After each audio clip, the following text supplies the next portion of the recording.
Functioning नहीं है, नीचे आराम से हो जाएगा ओपी हमारा। सीरियस पेशेंट जो है कम से कम यहाँ इलाज तो चलेगा। अब नीचे कोई लेटा हुआ है, जमीन में लेटा हुआ है, बदनामी होती है। आए दिन जो आ रहा है कि मरीज जो मेरा बाहर सड़क पर रख देता है। कभी आप लोग बताया कि सेक्रेटरी साहब को बोले आप लोग ये ठीक करना है इसको। यहाँ भी ओपी है, खोले ओपी कौन है, खोले।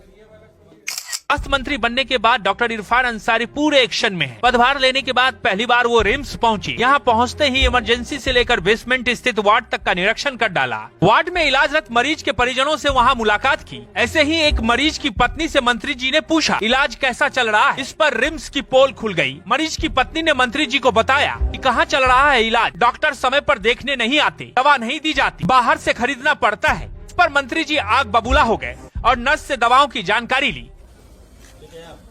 कोई दिक्कत? इलाज ठीक हो रहा है आपका? इलाज ठीक हो रहा है? कौन है? इलाज ठीक हो रहा है इनका? कैमरा पीछे बाबा। ठीक है ना, आप खुश है कि नहीं? आप अपना कितना आगे किया है? आप खुश है कि नहीं? अरे आगे निकालो जी, हम कितना निकाल रहे हैं? हाँ भैया मेरा ठीक है, इलाज हो रहा है, कोई दिक्कत नहीं है ना? सॉरी आप खुश है इलाज से कि नहीं? इस बीच नर्स मंत्री जी को दवा की कमी के बारे में बता ही रही थी कि निदेशक ने कहा कि करीब 80% दवा स्टॉक में है। मंत्री ने तत्काल व्यवस्था में सुधार लाने का निर्देश दिया। कहा कि मरीज को किसी भी तरह की परेशानी बर्दाश्त नहीं की जाएगी। इसके बाद डॉक्टर इरफान ने इमरजेंसी के पहले तल्ले में बने ऑपरेशन थिएटर का जायजा लिया। बंद पड़े ऑपरेशन थिएटर को तत्काल हटाते हुए उसमें इमरजेंसी का एक्सटेंशन करके बेड बढ़ाने का निर्देश दिया। यहाँ भी ओपी है, खोले ओपी कौन है, खोले ओपी खोले कितना है? आपका डबल हो जाएगा, और ये 15 दिन में हो जाएगा। आप कुछ करना नहीं, क्योंकि ये सारे वॉल जो है ना 5 इंच वाले होते हैं, इंटरनल वॉल है सारा। एक साथ कितना ओपी होता है आप बताइए तो? 4 ओपी है, फंक्शनिंग नहीं है, नीचे आराम से हो जाएगा ओपी हमारा। तो सीरियस पेशेंट जो है कम से कम यहाँ इलाज तो चलेगा।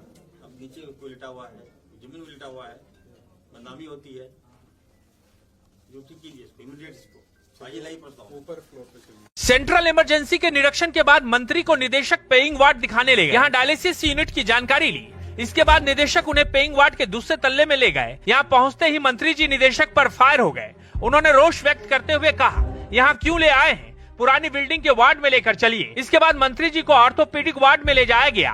हालांकि पेइंग वार्ड के कमरों की जर्जर स्थिति देख वे भड़क गए। उन्होंने मरम्मत कराकर तत्काल इसे चालू करने का निर्देश दिया। क्या है, ठीक लग रहा है बताइए?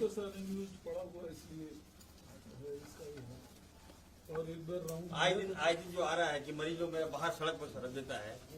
कभी आप लोग बताया कि सेक्रेटरी साहब को बोले आप लोग कि ये ठीक करना है इसको? अरे भाई उतना मोबाइल मत घुसाया करो यार, आगे ये पूरा एरिया तोड़ करके वॉल जितना है तोड़ के इसको इमरजेंसी में यूज करिए। 30 से 40 बेड आपका। स्वास्थ्य मंत्री को सब कुछ ठीक दिखाने के लिए इमरजेंसी में मंत्री जी के पहुंचने के करीब 1 घंटे पहले ही बेड की चादरें बदली गई, ताकि गंदी व मैली चादर देखकर मंत्री जी भड़क न जाए। इमरजेंसी में भर्ती मरीज सुनीता देवी के पति ने कहा कि पहले रिम्स में डॉक्टर बुलाने पर भी नहीं आ रहे थे, मंत्री जी आने वाले थे, इसलिए आधे घंटे के भीतर 3 बार डॉक्टर ने खुद आकर मरीज की स्थिति देखी।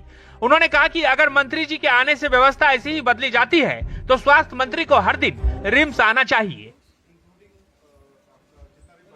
इसमें ऐड करते जाना 2000 टेस्ट तक हो सकता है सर, अलग-अलग वैरायटी के। बहुत स्पीड है और अच्छा।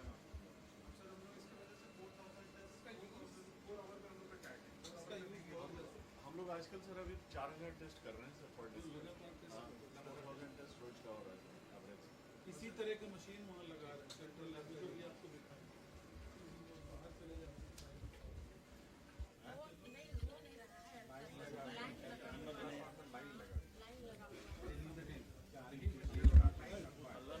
नीचे नीचे नीचे